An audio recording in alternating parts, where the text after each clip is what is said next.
Hello again. Here we are. It's another weekend. We have survived almost the month of July. We have 1 week left, at least part of a week left, and then we will be in August. And life is such an adventure, isn't it? I mean, when you look at everything going on the planet, it's beyond amazing what happens.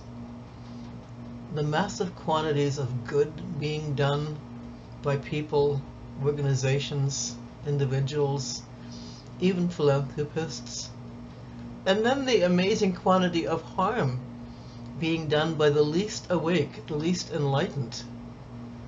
Those who think diversity is some kind of a curse.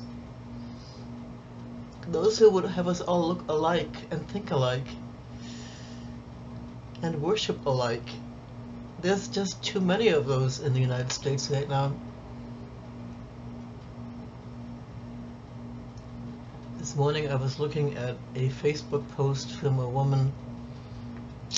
She was responding to another person's Facebook post, and her position was that we were pushing diversity too far.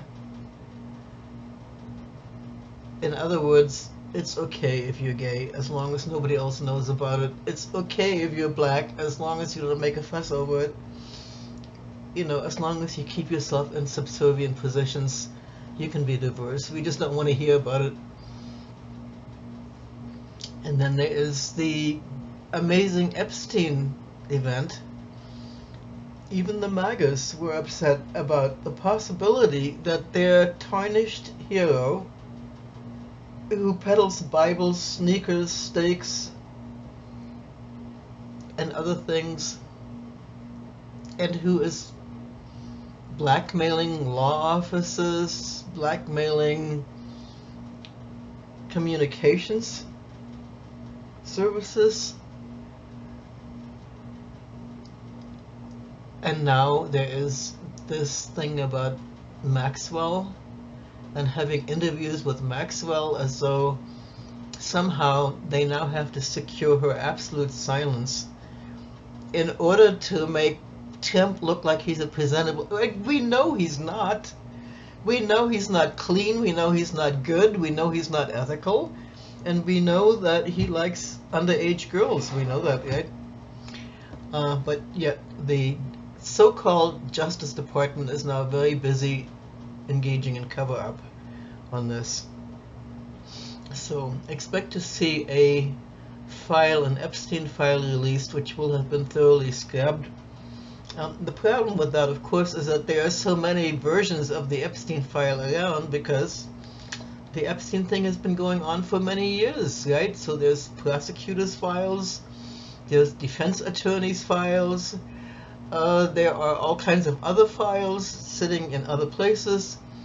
So in order for the Justice Department to completely squash this and call it a hoax, they're going to have to destroy everybody else's records as well. No matter how far their tentacles may reach, that's going to be quite the overwhelming assignment.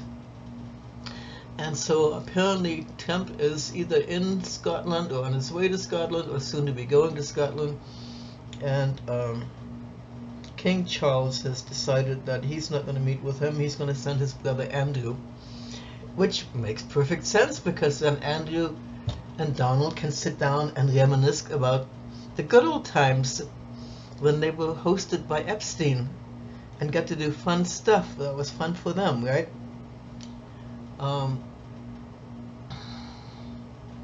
In the meantime, of course, Trump is continuing to systematically destroy the country here with the tariffs, with his Gestapo techniques for the undocumented. It's getting scary for people to travel right now who are not citizens. They may not be let back into the country because of the draconian use of laws and the improper use of laws and the tearing away of the constitutional rights that people have. And there is the rest of life. It's not all politics. So this week I got to enjoy jury selection. I was not selected. Lawyers usually are not selected. We have so many opinions, and I expressed mine freely. It was a criminal murder case, and my daughter-in-law has frequently corrected me and said, "Mother, it's the alleged criminals." But I have very strong opinions on criminals. I think if you've done the crime, you do the time, and I don't like seeing them mollycoddled. And that was my statement when I was in jury selection. I have very strong opinions about this. That doesn't necessarily mean I want to see people killed. The death penalty has been abolished in New Mexico, so that would not have been a consideration. But it was interesting being part of the process and the way that the attorneys went about trying to select the jury. It took the entire morning. And then there was German class for me, and this time we had a field trip to a assisted living facility where one of our oldest class members is now lodged, and that was fun. I'll probably post the photograph of the 5 of us that went and joined him. So that was great. And then there was car repairs. All of the detritus of day-to-day life, all of the things that we absolutely have to take care of. Right? Yesterday my buggy was in the shop getting a thermostat replaced. And so I had the pleasure of seeing my son twice, who picked me up and took me back home, and then picked me up and brought me back to the car at the end of the day. So that was nice. And then of course the law work, and the law work is it's not as fulfilling as it used to be when I was younger, and that may be more due to the fact that I am working with some other attorneys, helping them with their cases which I personally would not have accepted because I don't like that kind of law. So I'm working on that as an assistant, and somehow or other the hours of the day just keep on flying away, and before I know it, time to get into bed again. So here we are, life just moving along and taking us with it. So next week my son is turning 57, and I'm looking again at where the years have gone, and they have gone ever so quickly. It feels like they have just vanished away. So what do I want to do with what is left of the years? And I don't know how many I have left. Months, years, who knows? Every so and so often I have just reinvented myself. Gone from being one kind to another kind to a different kind to a different kind, and moved and moved and moved and moved.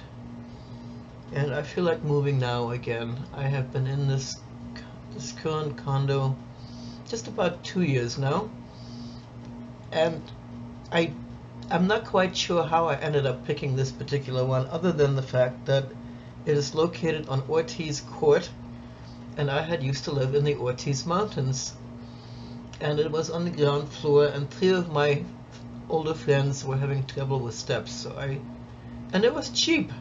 It was really, it needed a lot of work, that's why it was so cheap. And I didn't realize when I bought it that there was a woman upstairs with a boyfriend whose young children came and spent weekends with them and who liked loud music. So it turned out that my being here in this particular unit helped me work on a really early childhood trauma that I had basically just put in the background and tried not to think about it too often, and it would come and rise, bubble up in me when I'd be out at a restaurant, and children at nearby tables would act out or run around or make noise, because having the kids upstairs running around mindlessly for hours on end reminded me of Germany when I was little, and my sister, she just couldn't sit still. She was not interested in sitting and reading or doing knitting or doing something quiet. She had to be up and about moving. And because we lived in an attic as refugees, it really made my grandmother very, very anxious, because she feared we would be evicted because of my sister, because there were people living downstairs who didn't like the noise my sister kept making. And so as an infant, I picked up my grandmother's fear. Her fear was well founded. She had lived through 2 wars. She had lost homes both times. She had been out on the street with her stuff, and so she had a real reason to feel the fear and apprehension that she felt, and I just absorbed it without having a basis for what it was. And there it sat in me, and when my sister would act up, my grandmother would just fly off the handle. She was a rageaholic, and she would get out a cooking spoon and she'd be whacking my sister with it. And my sister was 2 years older, and it was extremely traumatizing for me. I never got hit. I was always the angel. My sister was always the devil, and I just got away from that over the years. Didn't think about it too often, except when these occasions would come up that would bring it back to me. And living in this place really brought it back to me. And then I started to ask the universe to resolve some of this stuff here, and it did. It managed to take away the children from the young man, so he can no longer visit them upstairs. He's no longer upstairs. The gal upstairs by herself, she does like to play her music really loud sometimes, and which is why I bought a headset for myself, so I don't have to listen to something I don't want to hear. It has all been a really good learning experience for me, although, as we know, not all learning experiences are pure pleasure. But I have managed to get through this, and now I'm thinking, okay, so what other reason should I stay here? I can't really think of too many. So my mind is busy conjuring up a new home, and we'll see where I end up in due time. Wishing you all an amazing coming week, the last week of July, and keep up your courage, keep up your love, keep up your good works. We will survive this, and the United States will end up getting to be stronger. It's a country of really good people, even though there are many that are asleep still. Some of this, what's happening now, is going to wake up a few of them. Alright, wishing you all well. Ciao.